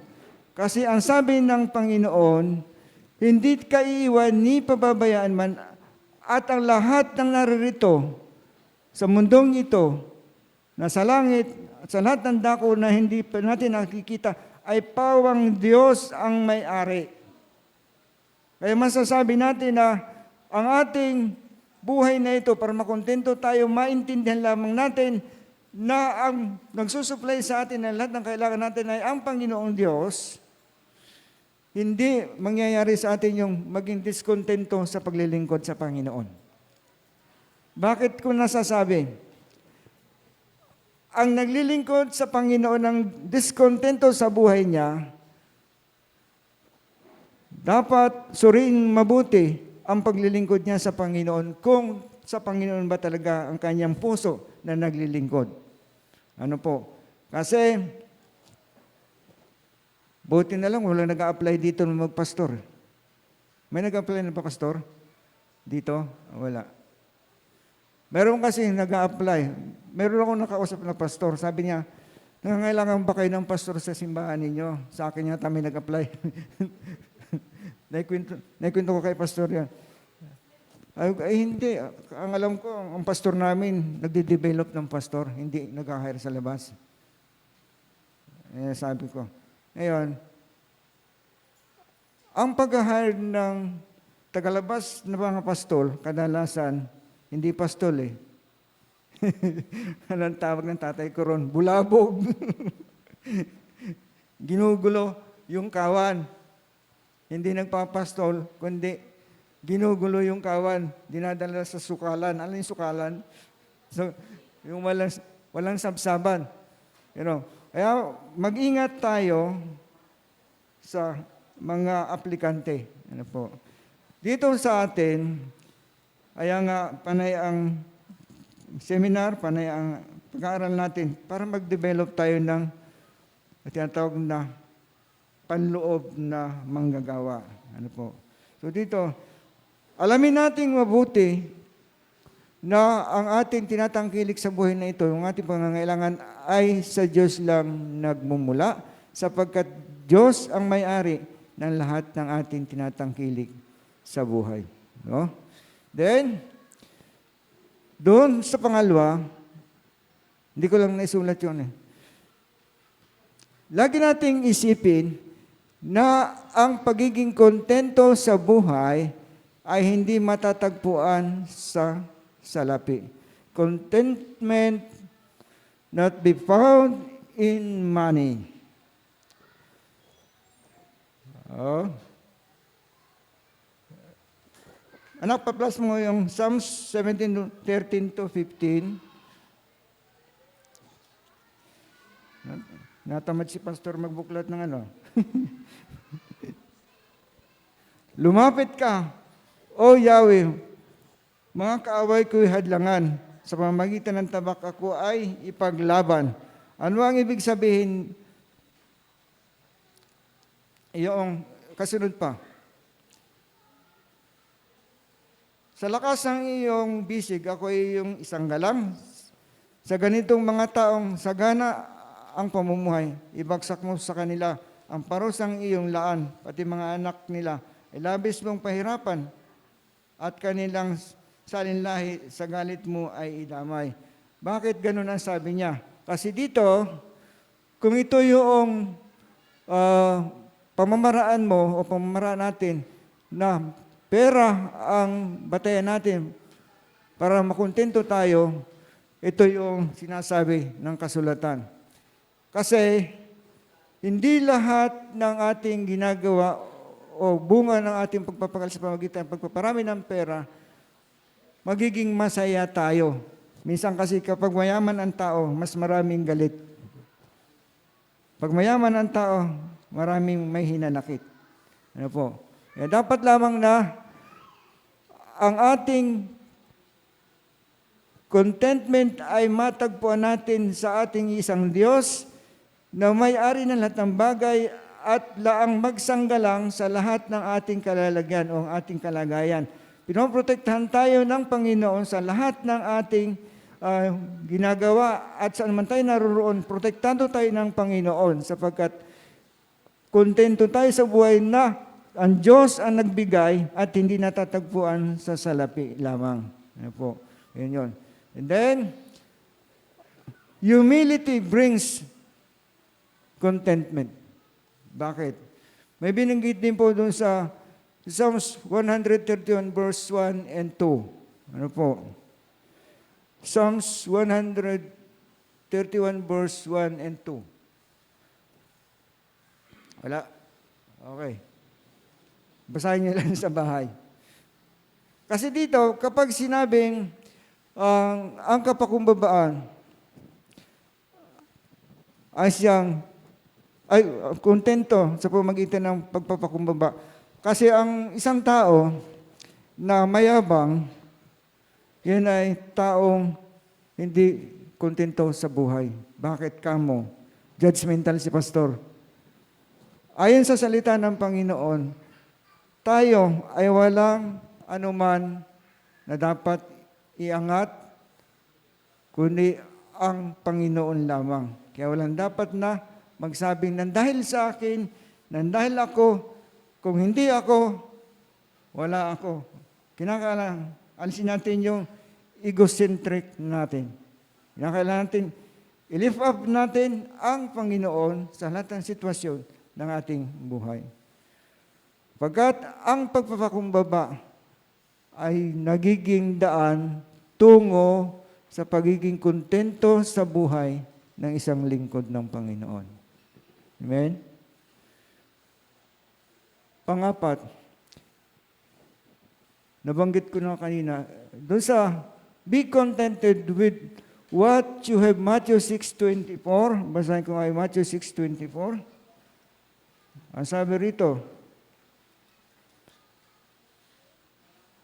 overtime yata.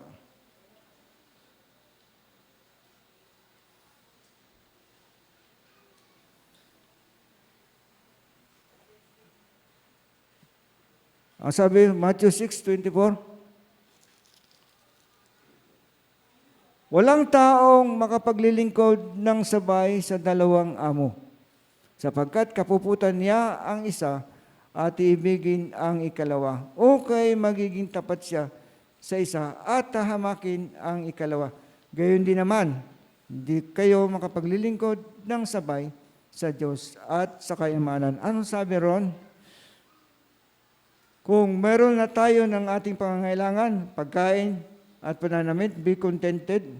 So dito, ang ibig lang sabihin, kapag naglilingkod tayo sa Panginoon, noong araw kasi, bawal yung double compensation. Naranasan ninyo yun nung nagtatrabaho ka sa government. Kapag empleyado ka na sa ganitong department, hindi ka na pwedeng magtrabaho pa, makakasong ka ng double compensation. Kaya dito, dapat, kung sa Diyos ka naglilingkod, Diyos lang ang paglingkuran mo. Wala nang halong monkey business. Doon ka lang. Kasi, kontento ka na doon. Hindi mo na kailangan pang, ay kasi magsa-sideline ako kasi marami akong gastusin.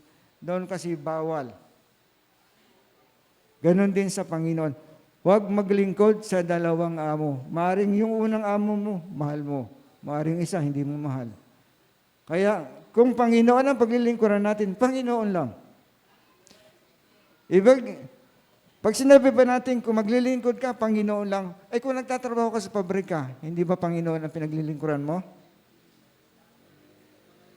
Di ba Panginoon din? Kami ni Pastor Bert, nagtrabaho kami ng may amo. Almost 30 years na may amo kami. And never kami nag-stop manambahan sa Panginoon.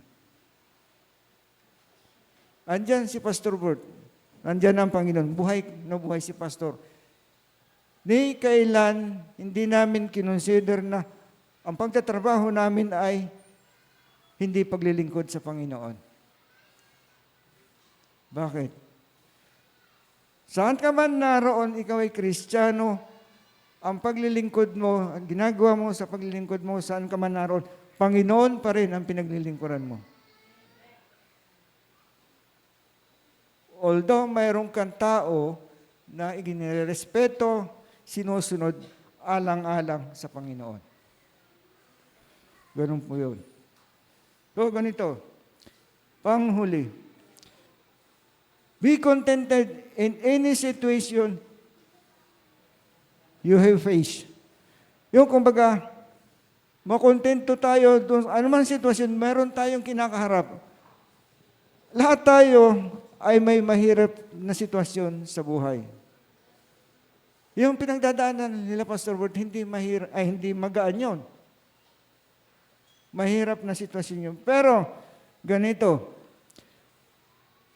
paano inilalarawan ni Pastor Bert yung kontento siya sa buhay nila bilang lingkod ng Panginoon sa kabila ng mayroong mga ganon?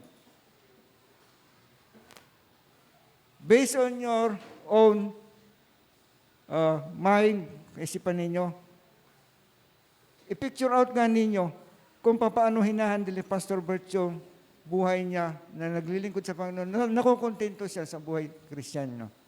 Paano ninyo may pipicture out? Kumaga, napoportrait natin na ito yung buhay ni Pastor, pero makikita mo, hindi naman siya pumapalakpak sa tuwa, hindi naman siya umiiyak sa inanakit. Pero, tingnan ninyo, imagine ninyo kung paano niya hinaharap yung ganitong sitwasyon. Ang sabi nga dito, be contented in any situation you are facing, yung hinaharap mo sa buhay.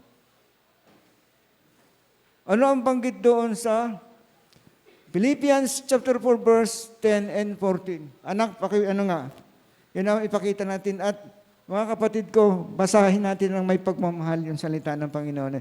Philippians chapter 4 verse 11 to 13. Ang sabi ron, labis ako nagagalak sa Panginoon sapagkat pagkaraan ng mahabang panahon, minsan pang ipinamalas ninyo ang inyong pagmamalasakit sa akin. Alam kong hindi ninyo ako nalilimutan. Wala nga lamang kayong pagkakataong matulungan ako. Sunod pa.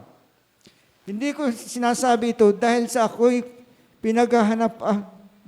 pinaghahanapan ko ng tulong. Natutunan ko ng masiyahan, maging anuman ang aking kalagayan. Sunod. Naranasan ko na ang maghikahos, naranasan ko na rin ang managana, natutuhan ko na ang sekreto kung paano masiyahan sa anumang kalagayan sa buhay, ang mabusog, ang magutom, ang managana o ang maghirap. Last.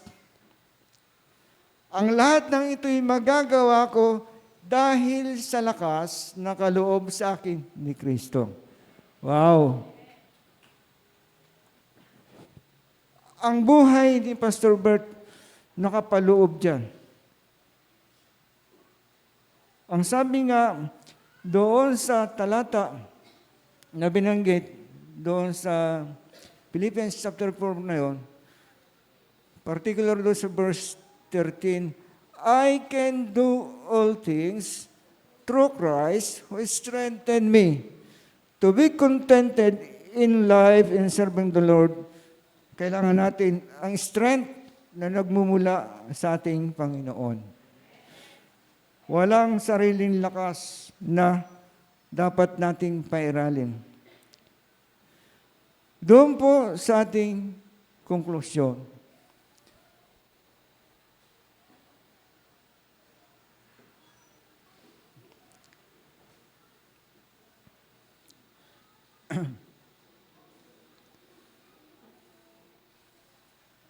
Ayan. Sa paglilingkod natin sa ating Panginoon, para pagpatuloy natin na tayo makontento, hilingin natin sa Diyos ang dalawang bagay nito. Tinote ko po yan sa Proverbs chapter 30 verse 7 to 9. Dalawang bagay. Two things I ask for you. Lord, do not refuse me before I die. Verse 8. Keep falsehood and lies far from me. Give me neither poverty or riches, but give me only my daily bread. Otherwise, I may have too much and wish disown you and say, who is the Lord? Oh, I may become poor and still, and so dishonor the name of God. Yung kahilingan po nung ni Agar sa Panginoon. Oh. Kaya, yan po yung mga kapatid ko, ang salita ng Panginoon natin, ang pinag-aralan, makontento tayo sa paglilingkod natin sa Panginoon. Nang sa ganon, tayo rin po ang magbibinipisyo niyan. Hilingin lang po natin yung dalawang yan at awitan po natin ang Panginoon.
Salamat po, Diyos, na ikay nakilala namin na kung saan, Panginoon, Ikaw lang sapat na kami, Panginoon.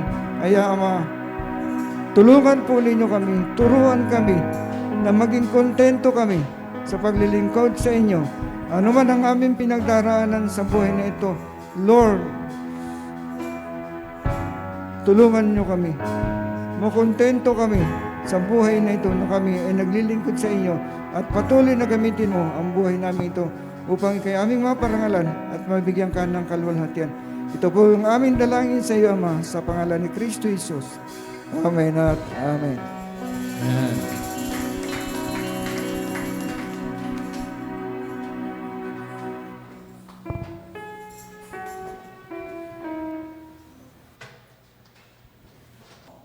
Purihin ang Diyos sa napakagandang mensahe.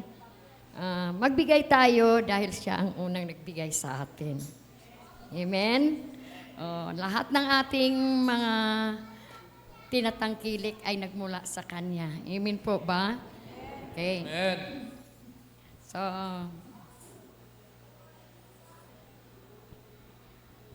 sabi nga sa Proverbs, ano ba yun? Sa Proverbs sinabi doon, parangalan mo ang iyong Diyos sa iyong hanap buhay, sa iyong kinikita. So ngayon, parangalan natin siya para na may saya, na may galak sa ating puso. Dahil nalulugod ang Diyos na tayo pagpapalain kapag masaya tayong nagbigay sa Kanya. Kaya tayo magbigay, ipanalangin natin ang ating mga kaloob. Aming Diyos na makapangyarihan sa lahat, maraming salamat sa iyong kabutihan sa bawat isa. Salamat, Panginoon, sa mga hanap buhay na pinagkaloob mo sa amin, Panginoon. At narito, Panginoon, ang aming kaloob. Mas masama po ito na magamit sa iyong gawain. At Lord, bigyan mo po ng hanap buhay ang walang mga hanap buhay, Panginoon.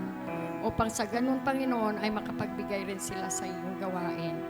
Panginoon, sa inyo namin, ibalik ang lahat ng pasasalamat sa tanging pangalan ni Jesus. Amen.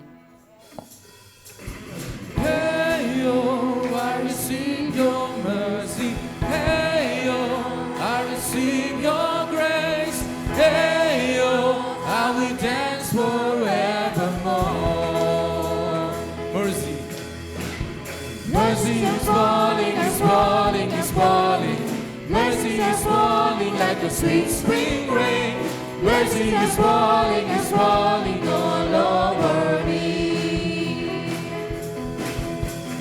Mercy is falling, is falling, is falling. Mercy is falling like a sweet spring rain. Mercy is falling all over me. Hey, oh. Hey, oh, I receive your mercy. Hey, oh, I receive your grace. Hey, oh, I will dance forevermore. I will dance forevermore. I will dance forevermore.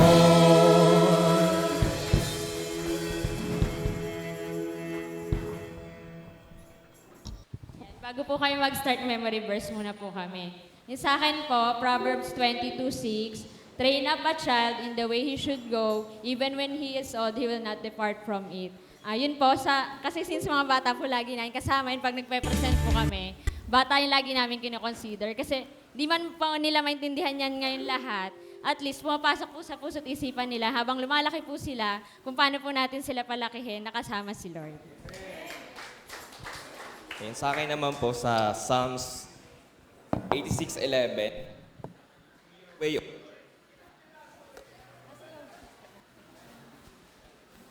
that I may rely on your faithfulness, give me an undivided heart, that I may fear your name.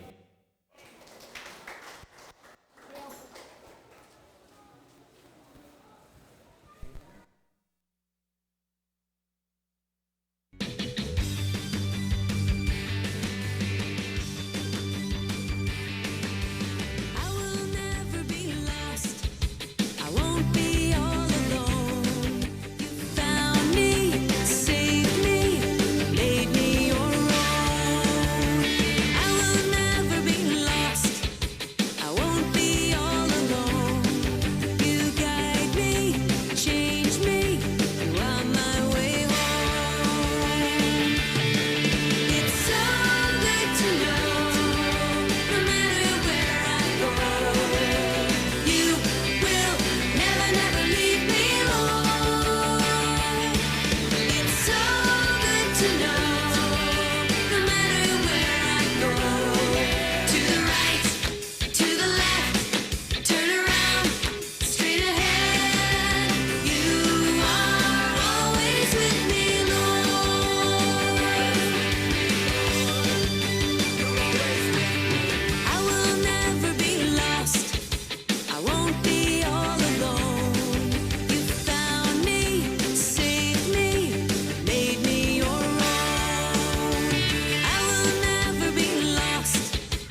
Maraming salamat po sa Salute Family.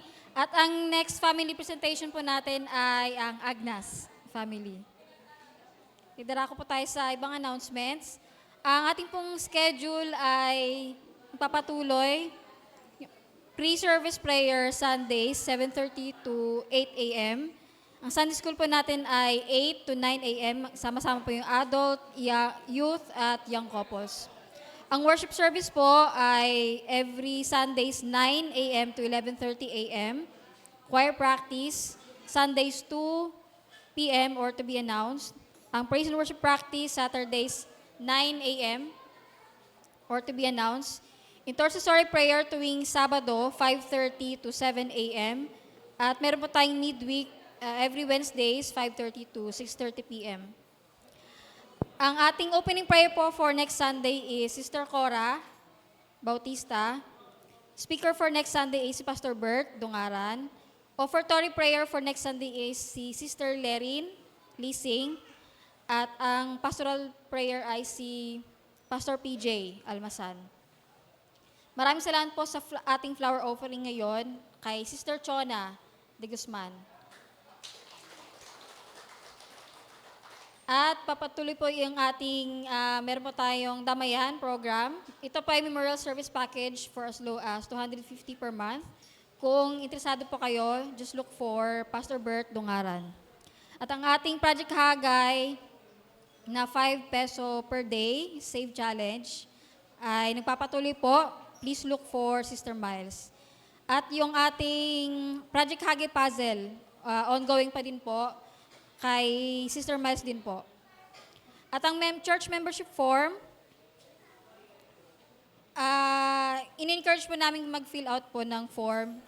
Please look for Sister Miles. At ang ating cleaners for next week ay ang young couples. Additional announcement.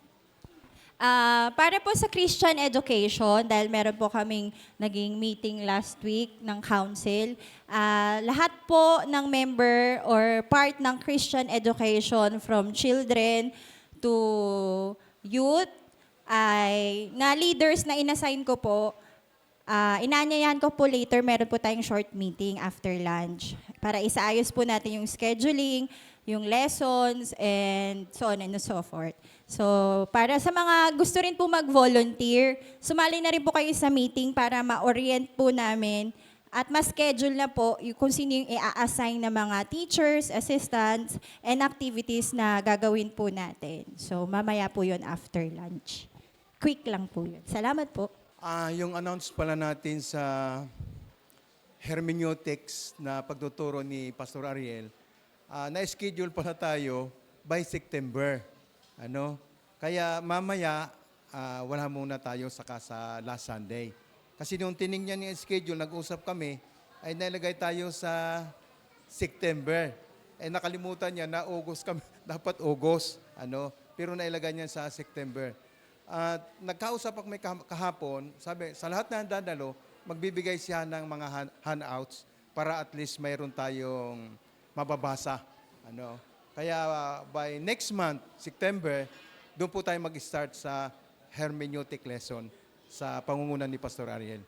Nagkausap kami kagabi, nilinaw ko sa kanya, niremind ko siya, tapos tinignan niya yung mga, grabe kasing schedule niya hiptik yung schedule niya, tapos tinignan niya, ay Pastor, na-schedule ko kayo September. Kasi sa lahat ng Sunday, puno kasi yung kanyang schedule. Kaya nung tinignan niya, ay sabi niya, pwede pakiusap na lang, sabihin mo sa buong kapatiran doon na pwede ba humingi ko ng dispensa. Sabi ko, sige po, sasabihin ko na-schedule mo kami start in September. Third and last Sunday ang ating pong pag-aaral. Kaya pasalamatan natin ang Panginoon dahil binigyan tayo ng mga tagapagturo na talagang bihasa at kilala sa larangan ng salita ng Diyos. Kaya purihin po ang Panginoon. Salamat po. At kung wala na po, dara ko po tayo sa ating benediction sa panguna ni Pastor Bert Dungaran. Magbigay po tayo ng ating ginagawang pagtulong sa ating mga kapatid na lumalapit sa atin at humihingi para sila ay ating matulungan.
Diyos na sa amin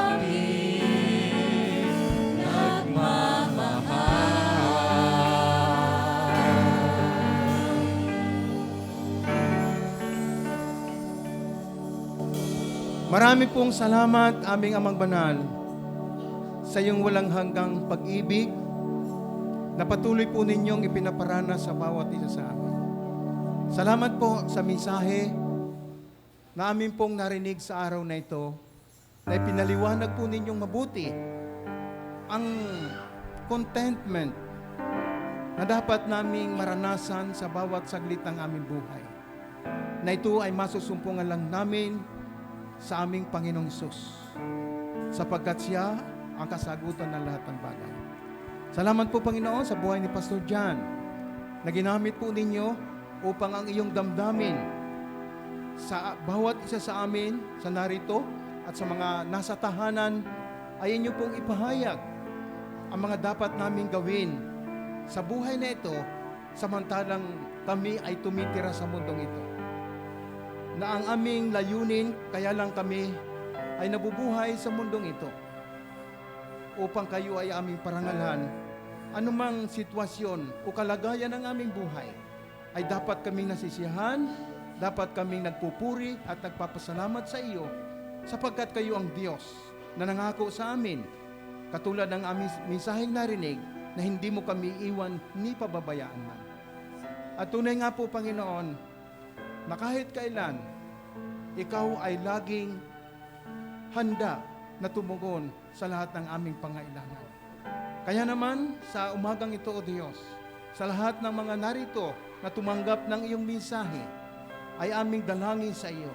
Pagpalain mo ang kanilang mga kabuhayan, pagpalain mo ang kanilang mga pamilya, at ikaw, O Diyos, ang mangusap sa puso at isip ng inyong mga anak, na gawin naming priority ang paglilingkod sa inyo. Kaya mga kapatid, tanggapin ninyo ang pagpapala ng Diyos sa inyong buhay, sa inyong pamilya, sa inyong mga hanap buhay, at sa lahat ng inyong mga pinapangarap sa buhay. Papagtagumpayin kayo ng Diyos. Sapagkat ipinadama natin sa Panginoon ang ating pagmamahal sa pamagitan ng paggalang sa ikapitong araw na kanyang itinakda para sa bawat isa sa atin. Kaya salamat, aming Amang Banal, sa mensaheng ito na punong-puno ng pagpapala at kagalakan at kapayapaan kung gagawin namin ang mga bagay na nakalulugod sa iyong banal na paningin. Kaya naman, kung paano mong ipinadama sa amin ang mensahe ng pagpapala sa araw na ito, kami naman na mga anak mo na nagmamahal sa iyo, ay ipinapadama namin sa iyo sa araw na ito ang aming pagpupuri, pagpapasalamat, pagsamba, pagluwalhati at pagdakila sa iyong dakilang pangalan, sa pangalan ng Ama, ng Anak at ng Banal na Espiritu Santo. Amen.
God bless po mga kapatid. God bless.